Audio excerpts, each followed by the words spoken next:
admettons, le matin, généralement, je commence par le verre d'eau, la douche froide, le café, et je vais m'entraîner généralement à jeun.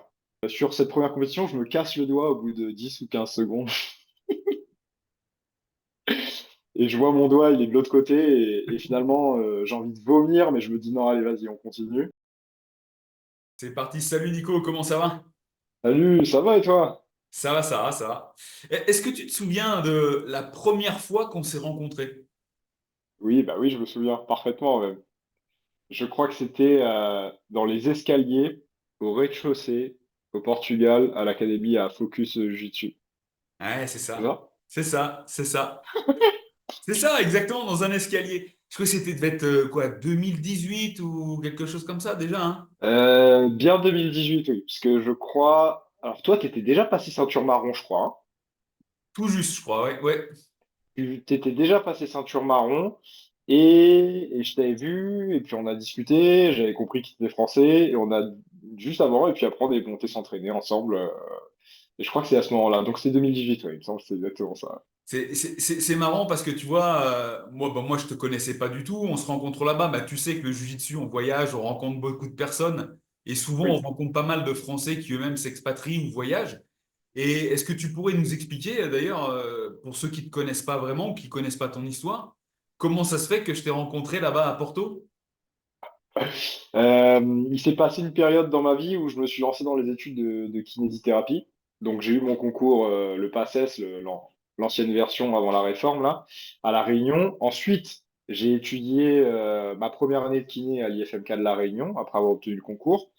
Et en fait, pour pouvoir performer et devenir plus compétent dans le jiu-jitsu, je me suis dit que ça pourrait être intéressant d'aller m'expatrier, partir de la France. Et du coup, profiter d'un pays où on parle portugais, comme ça me permettait d'apprendre une langue, une culture. Et bon, j'avais déjà dans le radar Paquito et un petit peu tous les copains qui s'entraînaient là-bas. Et je me suis dit que ça allait être l'endroit où j'allais pouvoir à la fois finir mes études, m'entraîner au jiu-jitsu et qui plus est vivre à la plage, profiter un petit peu du lifestyle, le surf et tout quoi. Excellent. Et quand tu es arrivé au Portugal, tu faisais déjà du jiu-jitsu et depuis combien de temps? Oui, oui. Quand je suis arrivé au Portugal, c'était en 2017. J'étais ceinture violette à ce moment-là. Et en fait, je revenais du Brésil. C'est-à-dire ce qui s'est passé, c'est que j'avais pris des vacances d'été. Je suis allé au Brésil, à Rio, pour aller m'entraîner. À l'époque, c'était encore un petit truc qui était assez commun. C'est un peu le pèlerinage, le passage, checkmat. Et en fait, en rentrant à La Réunion, je me suis dit, waouh, c'est tellement riche le jiu-jitsu aussi à l'extérieur de La Réunion et puis, qui plus est, de la France ou de l'Europe. J'aimerais bien changer d'endroit, quoi. J'aimerais bien changer de cadre. J'aimerais vraiment apprendre quelque chose de nouveau, prendre des compétences de personnes, d'autres façons d'apprendre. Et je me suis dit, waouh, allez, on va là-bas.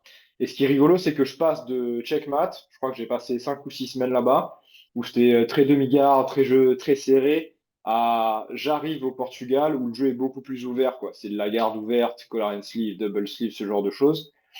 Et ça change complètement de répertoire et je suis perdu. Je suis complètement perdu. Alors perdu dans le jeu, dans le jiu-jitsu, mais aussi perdu dans la langue parce que la façon de s'exprimer, bah, tu as dû capter, c'est l'accent y est pour beaucoup. Et, ben, il faut complètement se refaire, hein. Ça y est, il faut s'adapter, il faut recommencer. Et pas partir de zéro, mais waouh, pas loin, quoi. Ouais, on le sait tous les deux, quoi. En fait, c'est en cours, c'est l'histoire du pratiquant de Jiu-Jitsu, quoi. On a, des fois, on s'enferme un peu dans un jeu et il suffit qu'on Oui. change un peu de club, de vision et là, boum, tout se retrouve renversé, on est obligé de repartir de zéro. Et justement, entre le moment où tu as débuté à La Réunion et quand tu as commencé au Portugal, au-delà de ce changement de jeu, comment a évolué ta pratique, ton temps de pratique hebdomadaire, ton Ah, volume? alors ça, c'est hyper intéressant. Donc en fait, moi d'abord, j'avais commencé à Toulouse. C'était il y a, je crois, bientôt 12 ans. J'avais commencé par du grappling, ensuite j'avais mis le kimono et ensuite je suis rentré à La Réunion pour les études. Bon, et à ce moment-là, à La Réunion, je m'entraînais une fois par jour parce qu'il y avait le concours. Euh, Après, quand j'ai passé le concours, je m'entraînais une fois, 1 à 2 fois par jour, mais c'était des sessions quand même relativement légères. On peut pas dire que c'était de la grosse intensité tout le temps. Je vais à Rio, là je m'entraîne 3 fois dans la journée, en plus de la muscu et du surf. Là je suis complètement rincé, perte de poids, enfin terrible. Et en arrivant au Portugal, j'essaie de me retrouver un rythme qui colle à le mode étudiant. J'ai envie de m'entraîner et envie de rattraper ce gap qu'il y a entre moi et les autres là-bas. Et puis je prends tellement de plaisir sur tatami que je me dis j'y vais entre 2 et 3 fois par jour, du lundi au samedi, quoi. Et là, du coup, c'est différent. Parce que physiquement, tu prends un coup, c'est fatigant, il faut gérer l'effort, le style de jeu, c'est fatigant, tu sais, t'entends une langue, c'est pas la tienne. En plus, c'est un peu bizarre comme. En tout cas, au moment où j'arrive, c'est un peu bizarre comme portugais. Et donc, du coup, je passe grosso modo, à m'entraîner 1 fois par jour à entre 2 et 3 fois par jour, quoi. Donc, le mercredi, je suis déjà à mon 9e entraînement. Ça a changé un peu, ouais. Physiquement, c'était différent. On voit quand même que dès que tu as commencé, tu as quand même eu pas mal de volume d'entraînement, quoi. Oui. Dès le Alors en début. fait, c'est ça. Le piège, entre guillemets piège, mais je pense qu'on peut le qualifier comme ça, c'est de se dire, OK, j'ai un emploi du temps où je vois qu'il y a cours le matin, dans la journée, le midi, l'après-midi et le soir. Et en fait, tu arrives et tu as tellement faim, tu as tellement envie d'apprendre, tu as envie de connaissances, tu as envie de rencontrer différents styles de jeu, que tu te dis, c'est parti, j'y vais, quoi. Quitte à laisser tomber un peu la fac, j'étudierai depuis la maison, je favorise le volume et je veux voir ce qui se passe. Et en fait, je me rends compte plus tard, mais beaucoup plus tard, qu'en fait, il y a une stratégie, tu vois, planifier les choses. En fait, il faut se dire, il y a une session, ça va être plus cool, une session, ça va être de la position, du drill, une position, ça va être un peu plus dur, mais je peux pas faire 3 fois à fond tous les jours, ça ne marche pas. Sur le long terme, tu te fatigues et tu te brûles, quoi. Je crois que tu l'as dit, et c'est l'histoire sur le long terme. Parce que si Oui. on peut pas mettre de l'intensité tout le temps, je pense que c'est ce que beaucoup de personnes oublient.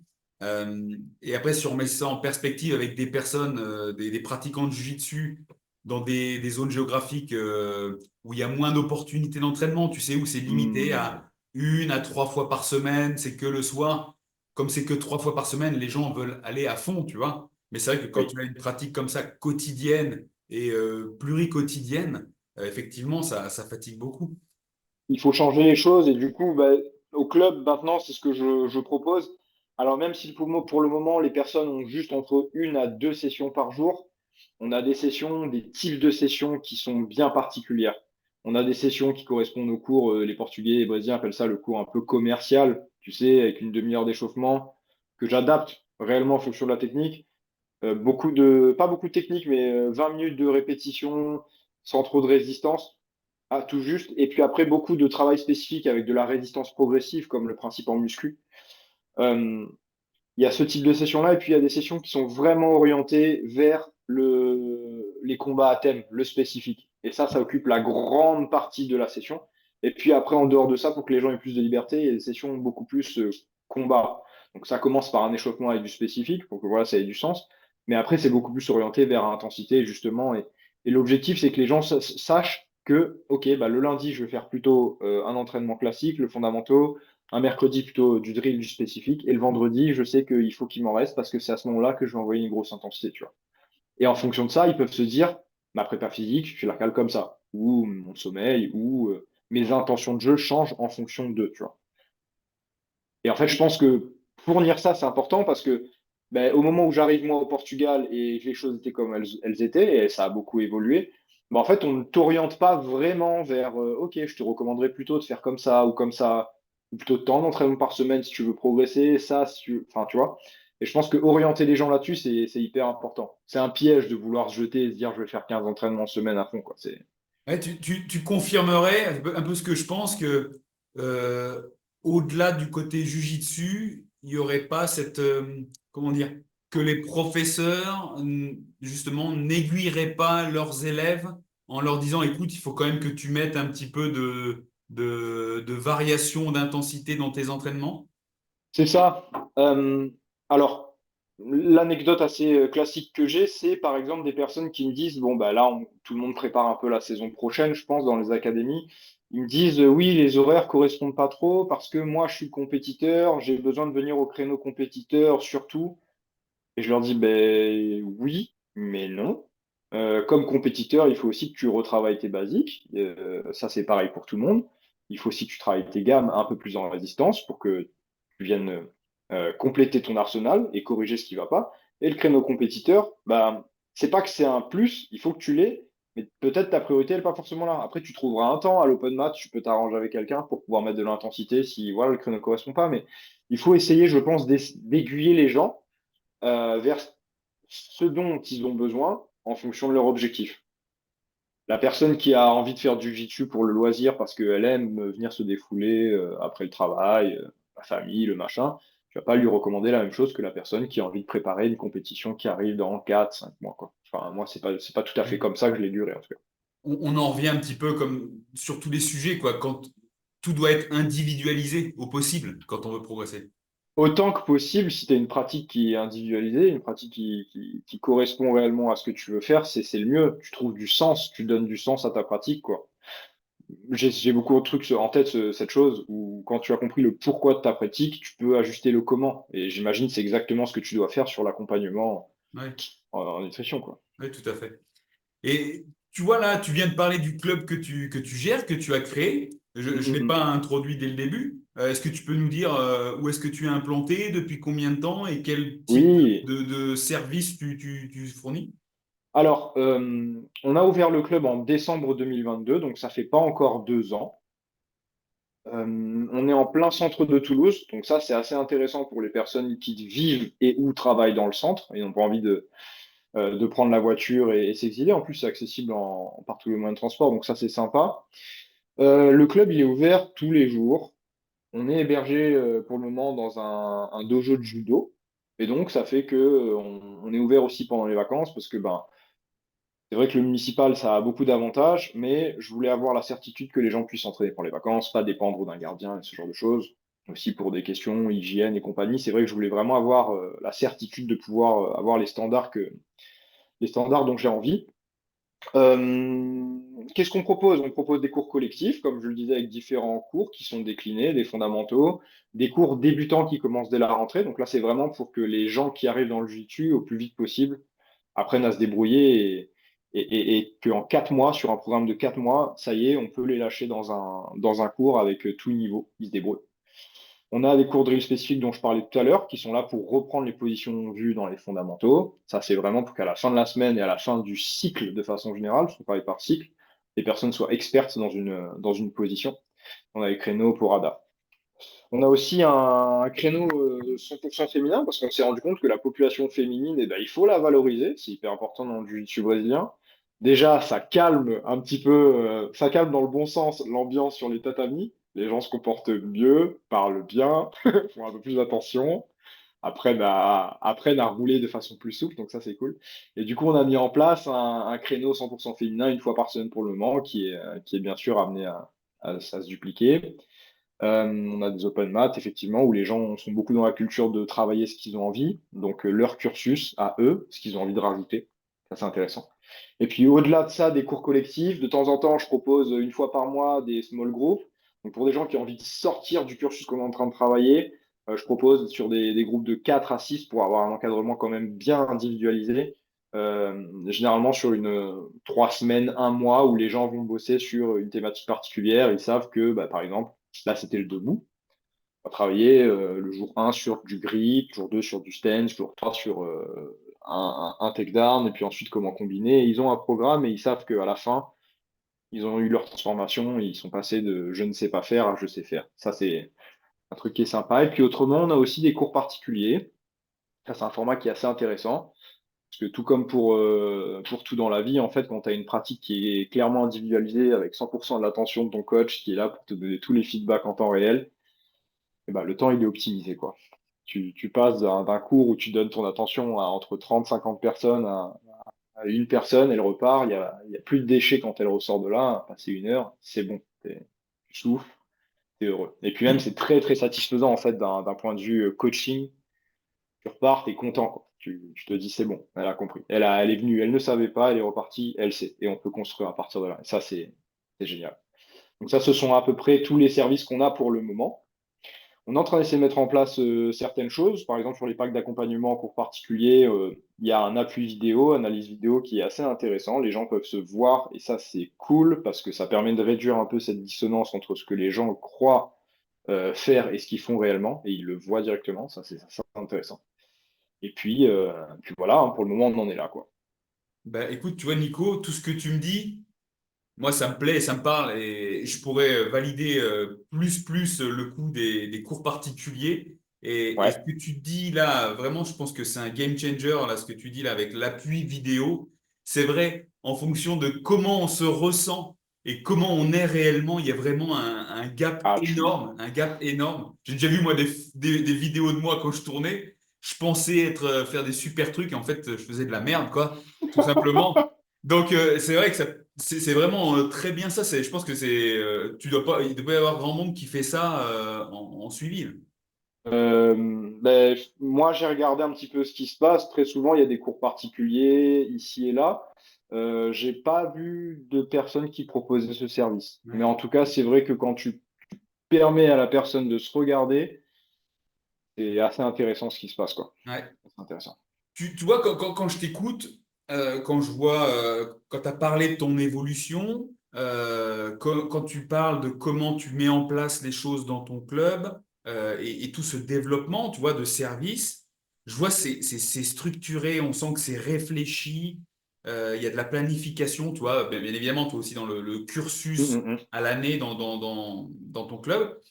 Est-ce que ça, ça vient de toi ou est-ce que tu dirais que c'est ta propre évolution et ton exposition dans différents clubs et le fait de côtoyer différents champions qui t'a amené à faire ça parce que tu as déjà retiré tout ça des autres? Il y a beaucoup de facteurs qui rentrent en place là-dedans, qui rentrent en compte, pardon. Je pense que le fait d'avoir eu la chance de m'entraîner dans différents endroits et d'avoir côtoyé aussi, ben, comme tu as vu au Portugal, des gens assez compétents dans leur domaine, ça m'a ouvert pas mal les yeux sur beaucoup de choses. Parmi mes élèves, j'ai une personne ceinture noire là, en cours particulier, qui me dit que son analyse, elle est la suivante. Le jiu-jitsu a beaucoup évolué, la façon d'enseigner le jiu-jitsu, beaucoup moins. Et en fait, je me dis, pourquoi ne pas adapter ma façon de travailler parce que de base de formation, je suis quand même kiné du sport, pourquoi ne pas adapter ma vision de kiné du sport à la vision du jiu-jitsu brésilien? C'est vrai que j'ai un cerveau où dans toute ma vie, très souvent, je range les choses, je sais qu'à telle heure je fais ça, et pourquoi ne pas aller influencer directement la façon dont j'enseigne le jiu-jitsu de par ma personnalité. Et en fait, je pense que finalement, ce que je veux, c'est offrir aux personnes un service que je n'ai pas pu avoir et que j'aurais aimé avoir en fait. Parce qu'en fait, quand tu réfléchis bien, dans le jiu-jitsu brésilien, qui est encore dans un gros brouillard artistique entre ce qui est professionnel et ce qui est amateur, et c'est OK, ça va avancer, je pense, c'est très très dur de s'entourer d'un staff qui réfléchit pour toi. Et en fait, quand tu regardes dans les autres sports, les personnes ont, comme toi, un préparateur physique, quelqu'un qui s'occupe de la nutrition, un préparateur mental, et ci et ça. Si toi, tu arrives à décharger ton cerveau de ce que tu dois faire, en partie, tu peux pas complètement être déresponsabilisé, mais si on te dit, OK, fais ça parce que ça, fais ça parce que ça, toi, tu as juste à opérer et à réfléchir, bien sûr, un petit peu sur le jujitsu, ben, je pense que tu économises du temps, tu vois. Et si les gens y trouvent du sens dans leur pratique, c'est encore mieux. Du coup, ce que je me dis, c'est, ben, j'ai vu certaines choses, notamment au Portugal, certaines choses qui m'ont plu. J'ai vu des choses aussi à La Réunion, j'ai vu des choses ici quand j'étais à Toulouse, il y a certaines choses qui m'ont plu. J'essaye de prendre le meilleur de tout ça, de mix, et puis j'essaye toujours d'avancer. Et surtout, ça, c'est un conseil que normalement n'importe quel marketeur doit suivre, c'est j'essaie de prendre des feedbacks des gens, je donne la parole aux gens. Ouais. Ça va pas, pourquoi? Qu'est-ce qui te plaît? Qu'est-ce qui te plaît pas? Qu'est-ce qui te parle? Qu'est-ce qui ne te parle pas? Ok, et j'essaye de trouver, d'essayer des choses, et puis essai-erreur, et puis on apprend, hein. Des fois, je me trompe, je fais des Ouais. belles erreurs aussi, comme tout le monde, je crois. Ouais. Et c'est cool. Ouais. C'est cool, ça va. Ça, c'est vraiment bien, ouais, c'est cool. J'aime cette approche. Euh, je reviens un peu sur ton passé, ton parcours. Là, on a évoqué le fait d'être élève, le fait d'enseigner. J'aimerais qu'on évoque un peu ton parcours de compétiteur. Hmm. Tu as commencé la compétition dès la ceinture blanche ou ça a attendu un petit peu? Oui, oui, en fait, j'avais commencé en nogi, moi, à l'époque. J'avais commencé en nogi, c'était vraiment par accident, entre guillemets, où les copains, ils m'avaient dit, viens, on va essayer ça. Bon, bah, j'ai essayé, ça m'a plu. Et puis plus tard, je crois que c'est 5 ou 6 mois plus tard, j'ai mis le kimono. bon, je me suis rendu compte qu'il y a certaines choses qui changent. Le fait de ne pas contrôler directement un membre, mais de pouvoir lui donner une autre direction parce que tu as du tissu autour, c'est assez rigolo. Et puis, je crois qu'après avoir mis le kimono, tu comptes encore 6 mois, 5 ou 6 mois, et puis je me suis lancé dans ma première compétition, un petit open comme ça. Ça, c'était intéressant parce que à l'époque, j'avais fait du judo étant petit, parce que j'étais un petit qu'il fallait canaliser, tout ça, qui allait dans tous les sens. Et ça m'a rappelé pas mal de souvenirs, tu vois, ce mode où tu es dans un kimono, il y a une pesée, il y a un truc, il faut être prêt, il faut avoir bien mangé, il faut pas stresser, ces choses-là.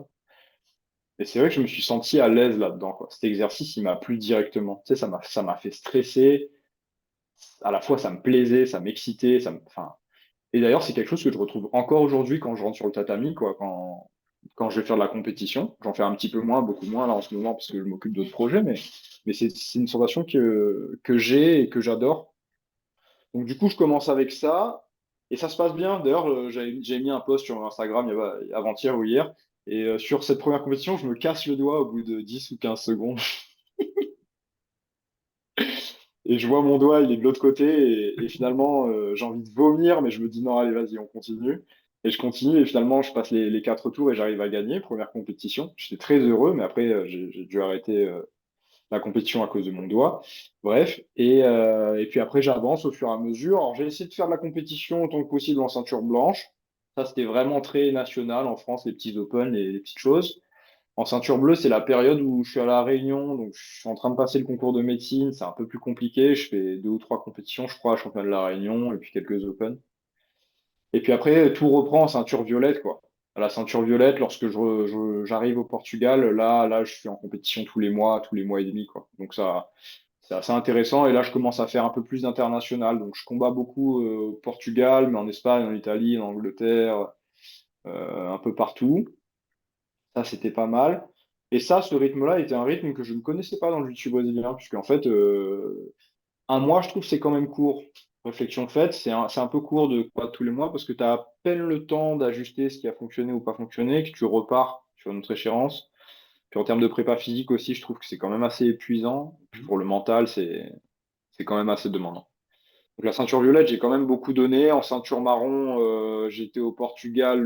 Là, je gagne le championnat, ouais, le championnat du Portugal. Là, je fais quelques trucs aussi, ici et là, hein, beaucoup d'international. Et puis après, j'obtiens la ceinture noire il y a bientôt 2 ans, je crois, ça. Et puis là, en France, j'essaie de faire des compétitions. Ouais. J'essaie de faire des compétitions. La saison passée, j'en ai fait, je crois, une douzaine, non, 14 compétitions la saison d'avant. Et là, je me suis fatigué parce que à la fois faire de la compétition et jouer le rôle de prof et aussi m'entraîner et avoir un autre travail à côté, Très demandeur, très demandeur. ah, c'était épuisant, quoi. Donc cette saison-là, la saison 2023-2024, je me suis beaucoup calmé. J'ai essayé de me concentrer sur les projets que j'ai réellement envie de faire avancer pour le moyen terme et le long terme. Donc j'ai mis un petit peu plus de côté la compétition, mais j'essaie de pratiquer. En tout cas, le championnat de France, j'y suis, j'y vais. Et puis s'il y a un Open ou deux où je peux me mettre, je peux être dedans, ça m'arrange. J'aime beaucoup. Pour ceux qui ne savent pas, tu as quand même fait partie de, je crois que c'est la toute première équipe de France de jiu-jitsu brésilien. Oui, c'est ça, c'est ça. La première édition de l'équipe de France de jiu-jitsu brésilien avec la CFJJB, c'était super intéressant. Il y a des choses qui se sont mises en place et qui s'améliorent visiblement tous les jours. Là, les jeunes, ils ont un encadrement de qualité. C'est terrible. C'est pas jaloux, mais je suis heureux pour eux, quoi. Je suis vraiment heureux pour eux et je me dis, j'aurais été content d'avoir la même chose. Donc, très sympa, ils nous suivent, ils nous aident sur les stages. Techniquement, c'est intéressant. Et puis, il y avait une bonne ambiance. Il y a une bonne ambiance au sein de l'équipe de France, de CFJB, donc c'était cool. Et puis, la même année aussi, j'ai intégré l'équipe de France de Newaza. Oui, c'est vrai. J'ai intégré aussi l'équipe de France de Newaza. Là, c'était très sympa aussi. Beaucoup de voyages, beaucoup de compétitions. Championnat du monde, là, c'était en Mongolie à l'époque où j'y étais, du coup. Et tu as eu la médaille? J'ai fait troisième, ouais. Troisième. J'ai fait troisième. Il y avait le championnat d'Europe qu'on a fait à Zagreb. Là, j'ai pas réussi à performer, mais c'était quand même une très belle compétition, très bon événement. Ouais, c'était intéressant, ouais. Ces expériences, j'espère que les gens auront une fois la chance de faire partie de l'équipe de France, que ce soit de Newaza ou de CFJB, c'est vraiment des expériences qui sont sympas. Grandir en groupe, réellement, avec des gens qui très généralement partagent ces valeurs de j'ai envie de me surpasser, quoi. Tu sais, j'ai envie d'y aller, j'ai envie de faire la bagarre quand c'est la bagarre, mais j'ai quand même envie d'un peu de réfléchir. Et c'est assez plaisant, quoi. Assez plaisant. Mais tu vois, pour arriver à ce niveau-là, tu le sais, hein, il faut s'entraîner beaucoup et autres. Ah oui, Beaucoup ça. d'investissement pour déjà pouvoir être sélectionné, tu vois, déjà pour performer, pour pouvoir être sélectionné avant de partir là-bas. Aujourd'hui, on voit beaucoup de jeunes et même moins jeunes hein, qui se mettent au jiu-jitsu brésilien et qui se disent, oui, je veux performer en jiu-jitsu. Est-ce que tu dirais pour toi que c'est important de faire de la compétition très tôt dans sa pratique du jiu-jitsu pour pouvoir progresser plus rapidement? Ok. Donc là, ça a bugué un peu, mais la question, c'est est-ce qu'il faut commencer tôt la compétition pour pouvoir en performer? C'était ça Ouais. l'idée? Moi, je pense que plus tôt tu es exposé à l'exercice de la compétition, mieux tu apprends à le gérer. En tout cas, si tu es accompagné et que tu prends le temps d'analyser tes expériences. Le piège, un autre piège dans le jiu-jitsu brésilien, dans la compétition, c'est j'ai très souvent moi des personnes au club, généralement c'est des personnes gradées qui me disent ouais je veux faire de la compète, je veux faire de la compète, je veux faire de la compète. Le problème c'est que je pense il y a un manque de temps d'étude de ce qui s'est passé en compétition, pourquoi ça a marché ou pourquoi ça n'a pas marché. Et le risque, c'est juste de se dire, je vais consommer de la compétition encore, encore et encore. Alors, c'est sûr, il y a certains paramètres avec lesquels on est de plus en plus à l'aise, le stress, le ci et le ça. Mais en fait, passer, je grossis les traits, mais passer d'une compétition à l'autre sans corriger ce qui n'a pas marché et ce qui peut être amélioré, c'est pas intéressant. Je pense que c'est quelque chose qu'il faut vraiment améliorer. Et là-dessus, j'entends parfaitement que c'est pas possible quand on a un club de, je sais pas moi, 200 adhérents et qu'il y a 50 personnes qui partent en compétition. Mais ça, c'est quelque chose qu'on essaye de faire dès que c'est possible, avoir un minimum de feedback justement vidéo et prendre le temps de revenir sur ce qui a pu marcher ou ce qui a pas marché, qui donne une direction aux personnes. Parce qu'en fait, l'exercice de la compétition, en tout cas moi, c'est comme ça que je le vois, c'est un bon exercice pour pointer du doigt ce qui ne fonctionne pas dans ton jeu. Et ça va te permettre de te guider vers, ah ok, en passage de garde, en fait, ça va pas. Oh, mon debout, ça va pas. Oh, l'offensive ou la défense depuis la garde, ça ne va pas. Et ça te permet de mettre un doigt dessus, parce que tu peux laisser passer à l'entraînement parce que ce n'est que l'entraînement et entre guillemets, il n'y a aucun enjeu. Quand ça te coûte une victoire, que tu t'es déplacé de l'autre côté de je sais pas où, l'Espagne ou peu importe, et que tu te fais sortir au premier tour parce qu'en fait, tu te rends compte qu'il y a un truc, tu corriges pas, même si tu l'entends depuis un moment, bah là, ça tilte un peu plus. Donc du coup, plus tôt, je pense, tu commences à dégager la compétition, mieux c'est. Mais par contre, il faut réussir à tirer les bonnes conclusions de chaque expérience en compétition. Et pas juste sauter dedans et recommencer, quoi. Ça rejoint ce que tu disais tout à l'heure, quoi, sur l'importance du feedback. Ouais, Voilà, c'est c'est l'importance du feedback pour progresser. Ça, c'est c'est. clair. Parce que voilà, en gros, c'est là où je voulais t'emmener, tu vois, ça rejoint ce que tu disais Hmm, précédemment, ça rejoint des choses que j'ai pu rencontrer moi-même pour moi-même ou pour des clients sur certains sujets. L'importance du feedback, on voit la source de l'échec, on analyse et après, c'est passer à l'action pour corriger cette erreur, c'est pour ça. progresser. Et qui plus est, si tu peux réduire le temps là entre la prise de conscience et je corrige, là tu t'éloignes du reste, quoi. Tu t'éloignes des autres. De façon générale, entre le moment où tu as une idée et le moment où tu corriges, si tu réduis ce temps au maximum, c'est là que tu fais une différence, quel que soit le domaine de toute façon. Et on pourrait même conclure que c'est ça qui fait progresser plus vite, au Bah final. oui, oui, oui, oui. Parce que souvent, il y a souvent eu ça, tu as dû l'entendre aussi dans ton parcours du jiu-jitsu, parce que tu es dedans depuis un moment aussi. Les gens disent, oui, une compétition, ça équivaut à 5 mois d'entraînement. Ben oui, si tu prends le temps d'analyser pourquoi, ce qui a marché et ce qui n'a pas marché, quoi. Tu gagnes du temps. Mais D'accord. par contre, il faut faire cette démarche intellectuelle. Je pense qu'aujourd'hui, il faut commencer à intellectualiser un peu plus ce sport, et je pense que c'est déjà en cours à plein d'endroits. Mais c'est important de rappeler que c'est pas juste un sport où, pour faire la bagarre, quoi. Alors oui, c'est rigolo et tout ça, la bagarre, faire des roulades, des galipettes et tout, mais il y a un aspect assez tactique dans ce sport, technique et tactique d'ailleurs, qu'il faut vraiment pas négliger. Ouais. Et c'est là-dessus que je veux faire la différence, en tout cas dans le club où j'enseigne, Métal Jiu-Jitsu, où à chaque fois qu'on enseigne ou on travaille sur des positions, à la fin du cycle, chacun des élèves est capable d'expliquer le pourquoi et le comment de ce qu'il fait. Et ça, c'est sympa. Parce que du coup, ça veut dire que on a réussi à transmettre un message. Et ça, c'est cool. C'est ça, c'est à partir du moment où les personnes comprennent le principe, Oui, déjà c'est intégré, ils sauront l'appliquer à la demande et ils savent pourquoi ils le font, parce qu'ils connaissent le principe et pas juste la technique, quoi. exact. En opposition avec, et c'est normal, c'est OK, le jiu-jitsu a évolué. J'ai des personnes de ceinture de couleur beaucoup plus avancées que les débutants qui sont arrivés, parce qu'on on n'est pas un vieux club, hein, on est arrivé même pas il y a 2 ans. Et lorsque je m'entretiens avec eux en discussion, ils me disent ouais, c'est vrai que là, les ceintures blanches, ils sont vraiment réfléchis, quoi. Ils ont une pratique très réfléchie.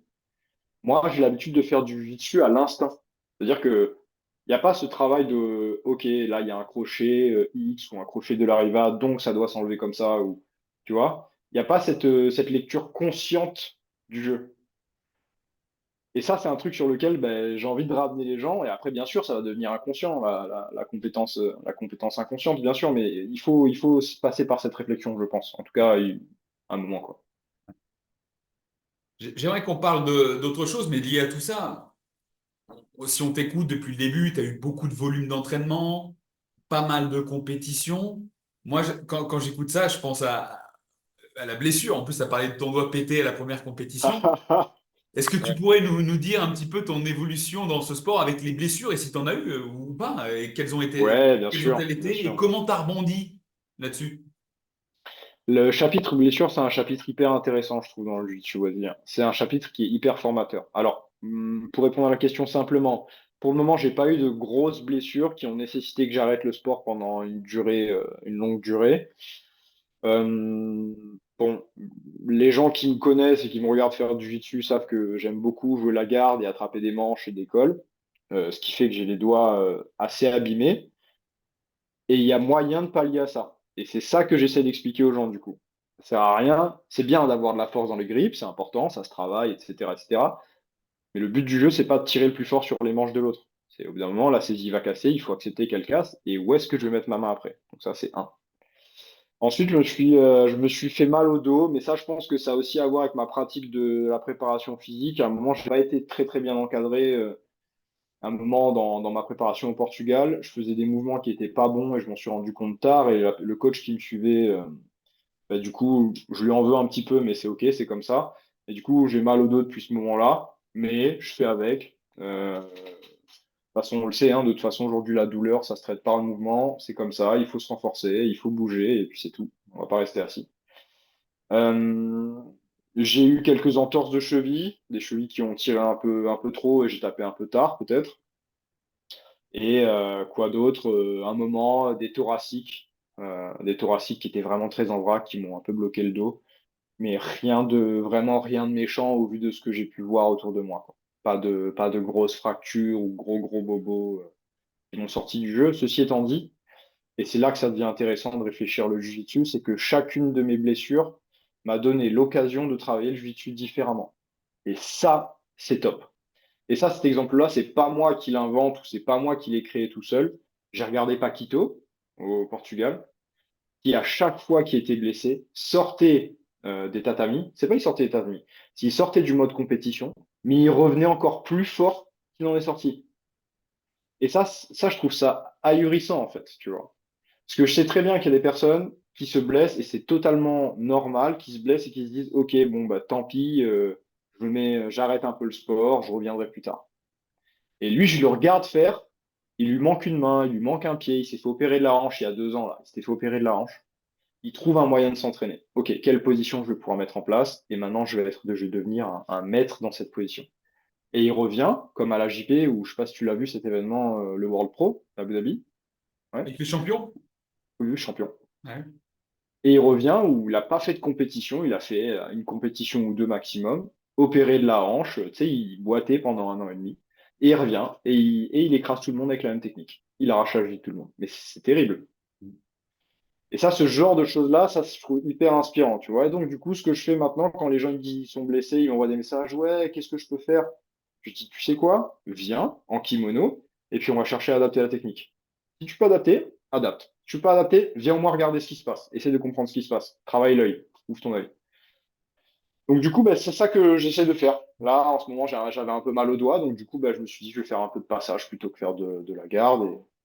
Et puis, tu trouves des solutions, tu t'amuses, quoi. Tu trouves un moyen de te divertir. Après, il faut être capable de communiquer avec ses partenaires d'entraînement. Et ça, c'est encore un grand sujet dans le jiu-jitsu brésilien, ça.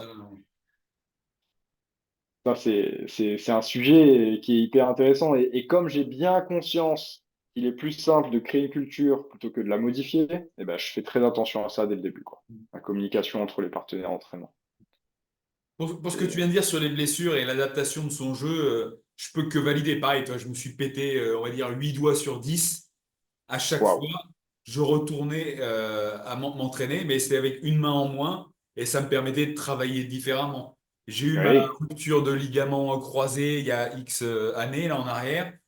Bah, je m'entraînais différemment. Et bien sûr, tu le sais, quand tu changes de jeu, bah, tu te retrouves un peu en faiblesse. Et le clairement. problème dans notre sport, c'est que, bah, il y a tellement d'ego, tu sais, que beaucoup diraient non, mais si je vais m'entraîner avec une jambe en moins, tout le monde va me passer la garde, tout le monde va me soumettre. Moi, j'ai envie de dire, Super. et alors? Justement, c'est Super. super, ça te permet de t'adapter, quoi. Et oui. Ouais, c'est ça. C'est ça, c'est ça. Et je vais te Comment dire tu que fais, toi, d'ailleurs, moi, pour... Ouais, vas-y, moi, vas-y. je te coupe, mais moi, je crois que c'est les blessures qui ont fait que que j'ai vraiment progressé dans mon jiu-jitsu. Parce que sinon, je me serais enfermé dans un jeu. Et en fait, ça m'a Et permis oui. une ouverture d'esprit pour la mise en place sur le tatami, ce qui me permet d'être assez diversifié dans ce que je fais. Ça, c'est top. Comment tu fais, là, du coup, pour... Là, tu t'entraînes en ce moment? Je m'entraîne peu là. Ben, tu sais, on parle de blessures. Tu sais, j'organise des stages et lors de mon dernier stage, je me suis fait fissure des ménisques internes et externes de la jambe gauche. Oui. Donc, comme il y a eu un gonflement et autres, je reste dans des amplitudes de mouvement et des torsions qui ne génèrent pas de douleur.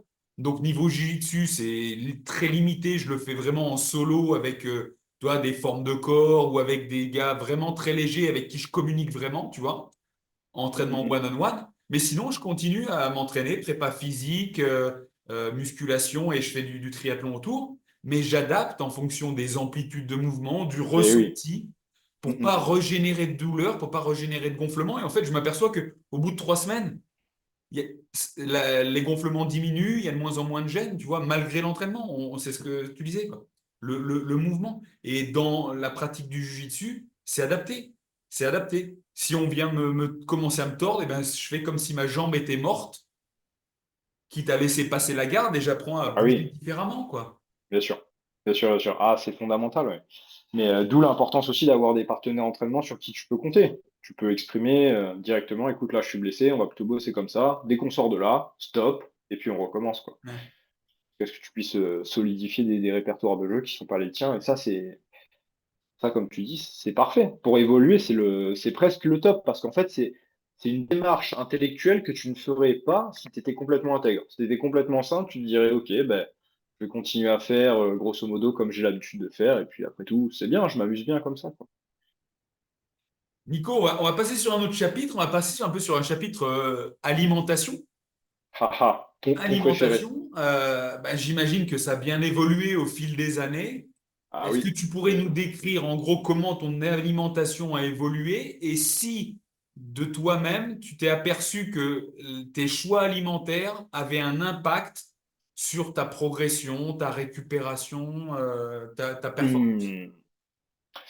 Alors, il y a une chose qui est certaine, malheureusement, c'est qu'on ne peut pas remonter dans le temps et faire essayer de comparer directement à tel facteur, à tel âge, à tel truc et machin, et donc comparer directement, mais c'est sûr que l'alimentation, oui, ça a un impact déjà sur le bien-être, donc sur la pratique du jiu-jitsu. Il s'est passé quelque chose au niveau du poids déjà, parce que c'est un sport à catégorie de poids, c'est que j'ai toujours combattu en moins de 76 kilos jusqu'à la ceinture marron. Euh, Faux, violette, jusqu'à la ceinture violette. Et puis ensuite, je suis arrivé au Portugal, et là, j'ai commencé à manger un peu plus, et j'ai commencé à combattre en moins de 82. Qu'est-ce que ça change? Mon alimentation a beaucoup évolué parce que du coup, quand tu vis dans un pays différent, ben, tu es forcément un minimum influencé. Mhm. Euh, les produits que tu trouves en supermarché ne sont pas forcément les mêmes, ni de la même qualité, etc. Et puis, pour un peu que tu manges dehors, même si tu souhaites manger bien, tu manges pas forcément la même chose. Donc ouais, ça a changé un petit peu. Aujourd'hui, et ça va faire maintenant, en 2024, donc ça va faire maintenant 4 ans, grosso modo, 4 ans et demi, je mange à majorité végétarien. Quand je mange dehors ou quand il y a un resto avec les copains, etc., oui, je vais manger de la viande, aucun problème, mais à la maison, de façon générale, je mange principalement légumes, euh, légumineuses, fruits secs, toutes ces choses-là. Et du coup, ça fait que je me sens bien. Maintenant, c'est vrai que je suis beaucoup plus rigoureux sur mon alimentation lorsqu'il y a une compétition à préparer. Pourquoi? Parce qu'en fait, ça c'est tout à fait personnel, mais si je mange de façon comme j'ai envie, je m'écoute, je mange un petit peu ce que j'ai envie sans forcément peser ce que je mange, je peux arriver aux 80 kilos. Ça suffit pour être en 80, pour combattre en moins de 82. Si je fais un petit peu de tracking, je regarde ce que je mange, je pèse un peu, je diminue les portions, je peux rester aux alentours de 77, 78 kilos, et c'est là que je me sens le mieux. C'est là que je me sens léger, et je me sens bien. Je reste quand même en bas de catégorie pour faire du moins de 82, mais en tout cas, je me sens bien. J'ai le combo léger, mais quand même fort. Alors c'est sûr, je suis pas le plus fort de la catégorie en termes de force pure, c'est pas ce que je ressens, mais par contre, je me sens bien. Maintenant, quand, par exemple, pour le championnat de France cette année et celui de l'année dernière, j'ai combattu en moins de 76 kilos. Pourquoi? Parce que je trouve qu'en 76 kilos, c'est très, c'est rigolo à dire, mais j'ai l'impression que c'est moi le plus fort de la catégorie. Genre, si je décide de pousser, il s'en va. Je le pousse, c'est tout. Il n'a pas le choix. Par contre, ça me coûte de plus en plus cher de descendre. Alors, le problème, c'est que je suis pas accompagné là-dessus. Et ça, je serais ravi d'avoir ton avis un petit peu sur le cutting. J'ai regardé d'ailleurs les vidéos que tu as déjà faites dessus, en fonction que la pesée soit la veille ou le jour même, Mhm. etc. Je trouvais très intéressant.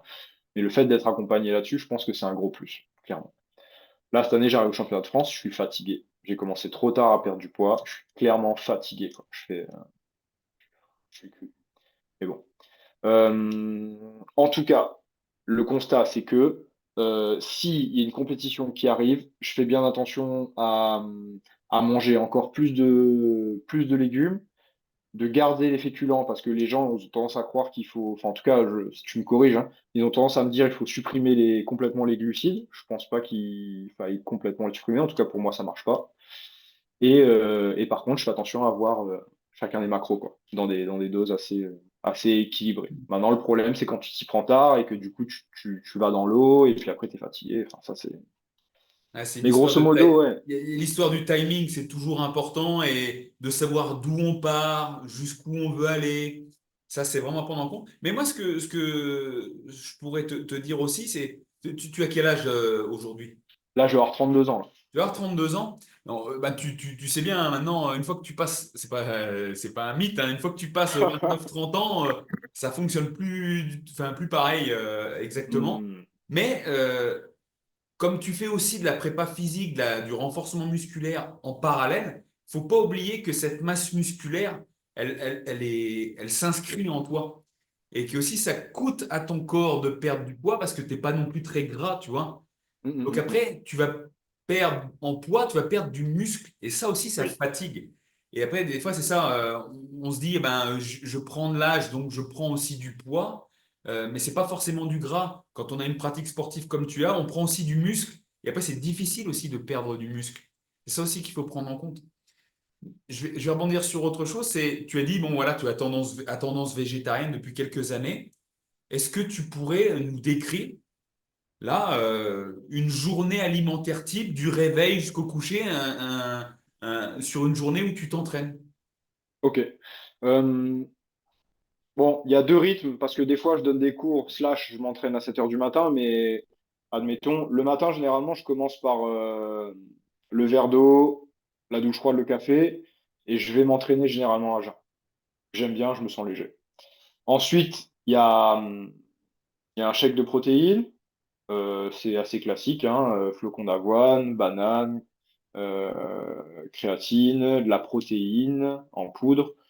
Et puis après, il y a des compléments alimentaires avec vitamine C, collagène, oméga 3, ce genre de choses-là. Ensuite, généralement, je pars pour la journée de travail comme ça. Aux alentours de midi, 13 heures, il y a du riz ou des pâtes avec des œufs, plus des légumes cuits. Donc, c'est du poivron, c'est des courgettes, des aubergines, des choses comme ça. Et il y a aussi des légumes crus, salade, tomates, ce genre de choses-là. Si c'est frais, c'est encore mieux. Généralement, c'est ça. J'essaie de faire en fonction de ce qu'il y a dans la saison. Après, j'ai beaucoup d'aide sur la cuisine. Mais voilà, j'essaie de manger ça pour le midi. Généralement, il y a d'autres entraînements dans la journée. Donc, ce qui se passe, c'est que il y a banane plus des biscuits, comment ça s'appelle? Des barres protéinées Mhm. l'après-midi, collation. Et après, je m'entraîne, et puis le soir, je me réentraîne, et puis le soir, ben, ça dépend. Généralement, je suis capable de remanger ce que j'ai mangé le midi en version plus légère, quoi. Donc, ça repart sur légumes, fruits, et puis après, je pars au lit, et puis ça recommence, quoi. Quand tu dis que tu manges des œufs le midi et et que ton repas du soir est plus léger que le midi, combien tu manges d'œufs? Combien c'est pour toi une portion d'œufs? Ben, là, le midi, je suis entre 2 et 3 œufs le midi, Ouais. et le soir, peut-être un ou deux, quoi. Ok. Je suis en train d'analyser en même temps toi, des formations professionnelles sur déjà les apports protéiques sur la journée, tu vois. Mm, mm, mm, mm. Entre le shaker de protéines le matin, donc qui doit contenir peut-être 20, entre 20 et 30 grammes de Ouais, c'est protéines. ça. Tu rajoutes une barre de protéines qui, elle, doit contenir entre 15 et 20 grammes de prot. C'est ça, En général, exact. c'est ça. Donc là, tu vois, on est à vers 40 grammes de protéines. Et si tu rajoutes 3 œufs le midi et 3 œufs le soir, on va dire que 3 œufs, en gros, c'est entre 15 et 20 grammes de prot. Tu Ok. vois, tu as 40, tu as 80 grammes de protéines sur ta journée. Si on rajoute qu'il y a un peu de protéines, un petit peu dans les flocons d'avoine, un peu dans le riz et Ouais. autres, toi, on fait le calcul. Là, tu es en train de te dire, putain, merde, je consomme pas beaucoup de protéines, quoi, tu vois. Ah ouais, ok. Tu vois là? Ouais. Tu vois, tu dis que tu Ouais. commandes moins de 82, donc tu es autour de 80 kilos. Là, en fait, en apport protéique, tu serais sur 1 gramme de protéines par kilo de poids de corps. Ok. Sachant que chez le sédentaire, on va préconiser, sédentaire, on va préconiser 0,6, 0,8. Ok. Tu vois. Et chez le gars qui va faire un peu plus de sport, d'activité physique, on va être plus vers 1,5, 1,8, tu vois. Donc, toi, là, déjà, rien que là-dessus, tu peux augmenter. C'est pas pour dire végétarien, Ouais, tu as ouais. assez de protéines, c'est juste, tu peux être végétarien, mais Et monter, quoi. et monter le taux de protéines, toi, juste augmenter les portions ou mettre, ajouter un repas. Ça, c'est important. Parce que si j'écoute le reste, tu as des légumes, tu as des fruits et tu as des toi, fruits et riz, ce qu'on appelle féculents, va t'apporter des glucides qui sont tout à fait pertinents pour la pratique du jiu-jitsu, où il y a de l'intensité aussi, tu vois, pour soutenir ton effort qui va être ou tri-quotidien. Donc là-dessus, il n'y a pas de problème. Après, c'est sur les graisses, les lipides que tu consommes. Il y en a dans les œufs, il y en a, j'imagine que tu mets de l'huile d'olive sur tes aliments. Ouais, tu as ce qu'il faut en glucides. Ensuite, il faut voir sur les graisses que tu apportes, les graisses qui sont essentielles, tu vois, pour production d'hormones stéroïdiennes. Hein. Tout ce qui est testostérone, on les produit à partir de Mhm. nos lipides. Donc, j'ai compris, bon, tu mangeais des œufs, donc dans le jaune d'œuf, il y a des graisses. Tu manges des oléagineux, toi, amandes, graines. Beurre de cacahuète dans le shake protéine, ouais. Ouais. Donc ça, il y a des graisses dedans. Ah, j'imagine que tu mets un peu d'huile sur les légumes aussi. Oui, oui, oui, oui, bien sûr. Donc Mhm. voilà, il faut apporter aussi des graisses. Donc, mais toi, déjà sur ce que tu m'as dit, c'est peut-être tu pourrais augmenter déjà ton apport en protéines. Tu verras. Ok. Souvent, et je le rappelle, toi j'en profite, hein, c'est un entretien, mais j'aime bien faire de la pédagogie là-dessus, c'est C'est le moment. les Ouais. protéines, on les associe toujours avec les muscles. Tu vois. Mais au final, les protéines, c'est pour les muscles, mais à la fin. Parce qu'avant, ton corps s'en sert pour la régénération cellulaire des Mhm. cellules de tes organes de survie, on va dire. Cœur, poumon, rein, foie, intestin. En premier lieu, ça sert à ça.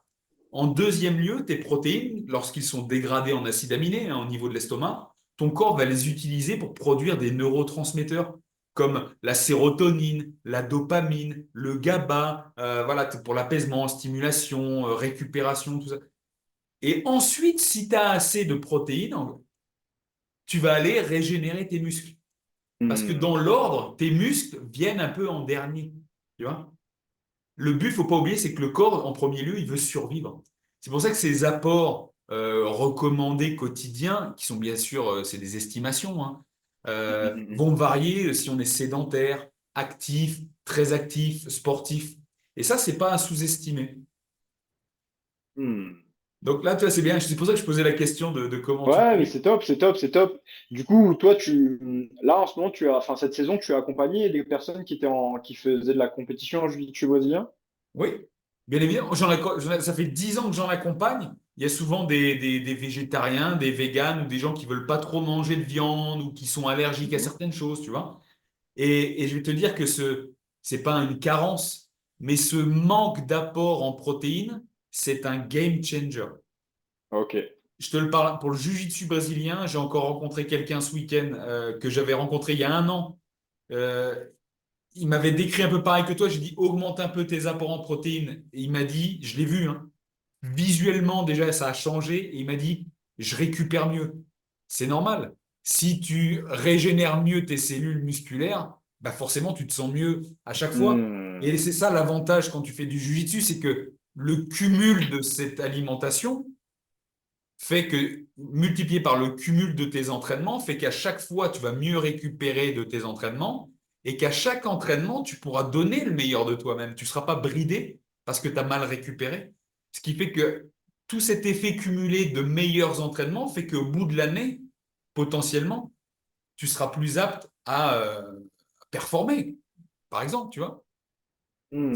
C'est Hyper le principe de intéressant. l'effet cumulé, toi, c'est le petit pourcent supplémentaire chaque jour qui peut s'appuyer sur juste j'augmente de 10 grammes de protéines par jour. Ça peut être OK, je mange un œuf en plus par jour, tu vois. Hmm, Ouais, hyper intéressant.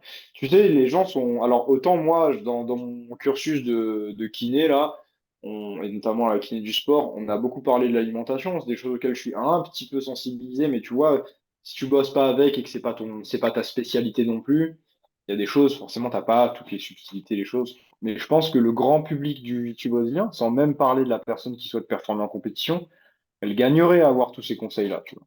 Elle gagnerait à avoir cette sensibilisation à comment manger. Je le vois quand je m'entraîne avec les personnes de façon générale. Bon, bien sûr, il y a l'aspect prépa physique qui rentre aussi en compte, mais très souvent, il y en a qui me disent, ouais, j'ai mal au ventre, ou je sens que j'ai pas de force du tout, ou je sens que ci et ça. Et quand je leur demande ce qu'ils mangent, bon, je vois bien qu'il y a, il y a quelque chose à faire, quoi.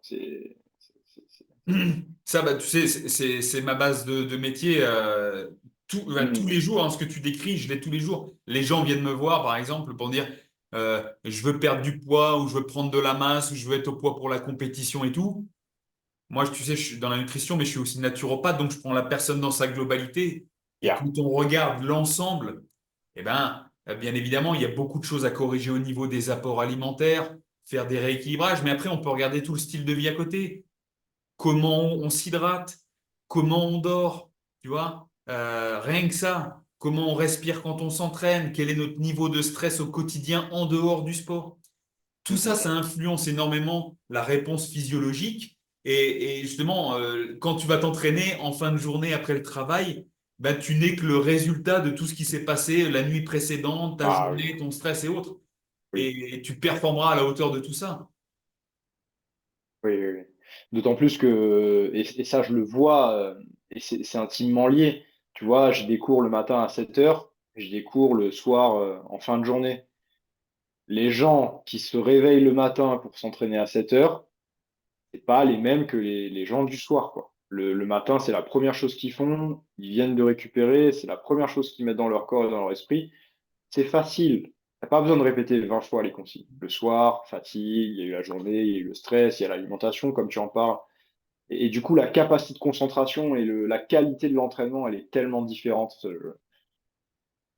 Mais tu vois, vu que tu es aussi dans cette mentalisation et de tirer les erreurs de chaque, enfin les erreurs, les failles de chaque Mhm. situation, je vais te dire, moi, un des plus gros problèmes que je rencontre avec mes clients pratiquants de jiu-jitsu brésilien, c'est l'entraînement du soir. Puisque il y a beaucoup de clubs n'ont des créneaux que le soir où les gens n'ont la capacité de s'entraîner que le soir.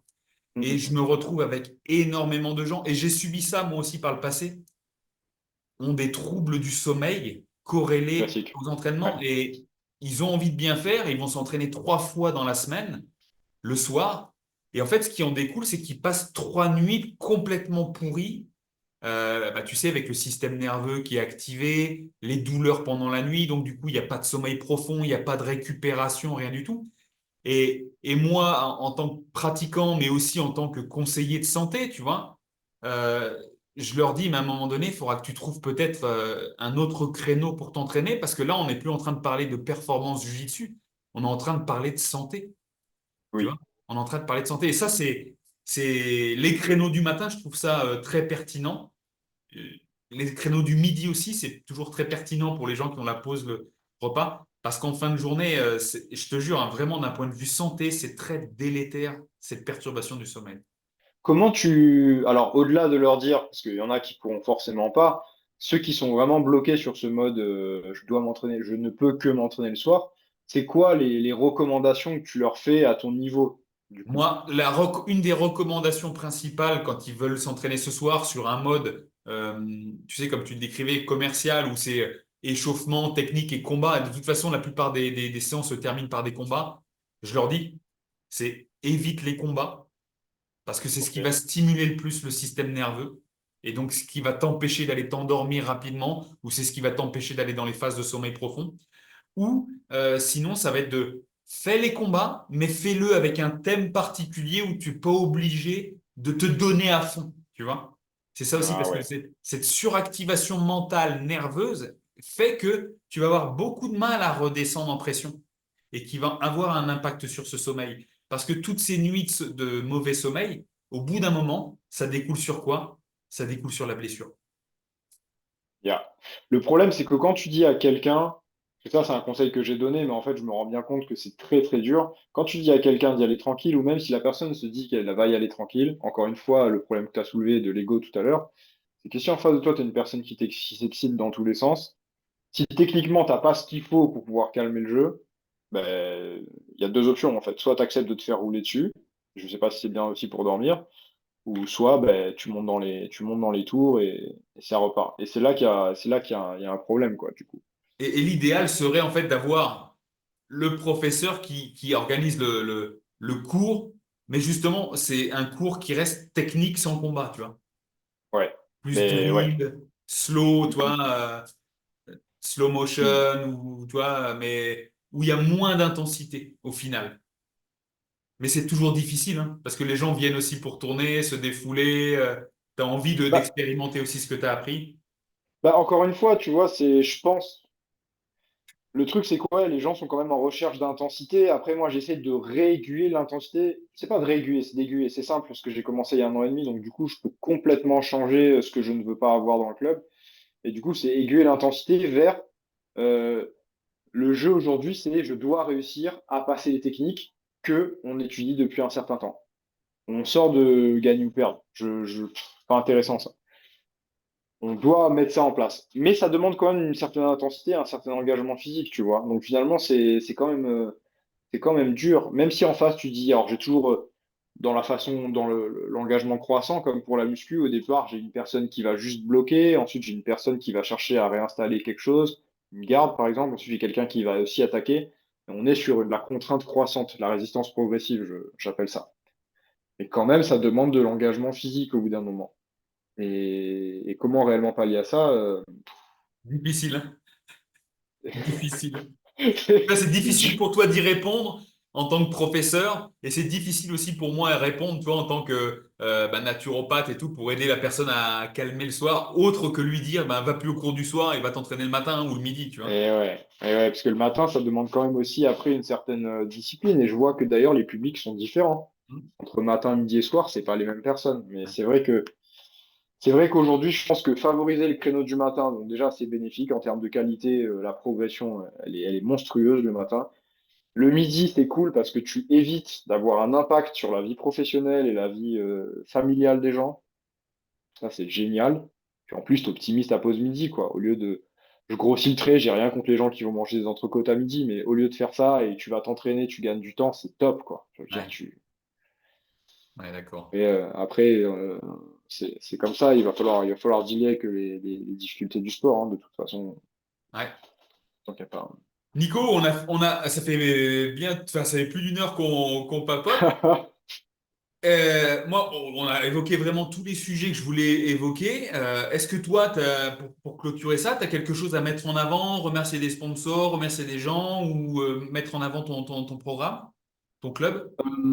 Bah dans le remerciement, il y a de toute façon le remerciement pour toutes les organisations, structures et puis aussi sponsors qui m'accompagnent, qui nous accompagnent au club. Ça, c'est vraiment cool. Je travaille avec Ground Force aujourd'hui comme kimono qui me fournit pour les équipements. Je travaille avec Méditation, Paul, que tu connais bien Ah aussi, oui. sur la préparation mentale, qui fait un travail assez spectaculaire. En tout cas, ça a fait ses preuves pour moi, que je recommande énormément. Pour tout ce qui est de méta jiu on travaille aussi avec Alex. Je sais pas si tu te souviens, tu vois qui c'est Oui. Alex ou pas? Ouais. Alex, il est beaucoup sur la partie un peu plus sur YouTube, avec du vlog, avec des analyses de combats. Parce que c'est vrai qu'on est dans un sport où les gens, ils regardent pas forcément le jiu quoi. Ils regardent quand c'est leurs copains, ils regardent quand c'est les gros noms, mais en fait, il y a tellement de choses intéressantes dans le jiu et les gens n'ont pas forcément toujours cette démarche d'aller regarder et se documenter. Donc du coup, Alex, il fait du mat site où il décrit les combats et c'est assez interactif, assez divertissant. Donc ça, c'est cool. Je vous recommande d'aller suivre ça. Pour tout ce qui est entraînement, et si vous êtes de passage à Toulouse ou si les gens sont à Toulouse même, ben, qui viennent, tout le monde est bienvenu. À partir du moment où les gens ont envie de progresser et prendre plaisir à progresser. Tout le monde est bienvenu à MetaJJitsu, ça c'est clair. On a le site internet, bah, je vais le laisser, c'est metajjb.gymdesk, gym comme un académie et desk comme un bureau.com. Et puis après, pour les personnes qui ont envie de progresser encore plus vite, bah, comme on en parlait tout à l'heure, tout ce qui est cours particuliers, voire suivi en accompagnement avec 10 sessions où on planifie en amont l'objectif, on travaille sur de l'analyse vidéo si vous le souhaitez, euh, ça c'est aussi disponible. Tout est sur le site de toute façon, tout est automatisé, il n'y a plus besoin de faire 50 démarches. Voilà, on se met d'accord en amont, on définit les horaires et puis c'est parti, hein. Et puis après, bah, c'est toi que je dois remercier pour le podcast. Ça fait un an qu'on en parlait. Avec plaisir, ouais, ouais, c'est vrai. On a enfin Il était trouvé un temps. créneau, bah, c'est comme ça, c'était le bon moment. Il était temps, donc super. Je te remercie à toi. Dans tous les cas, Nico, c'est moi qui te remercie.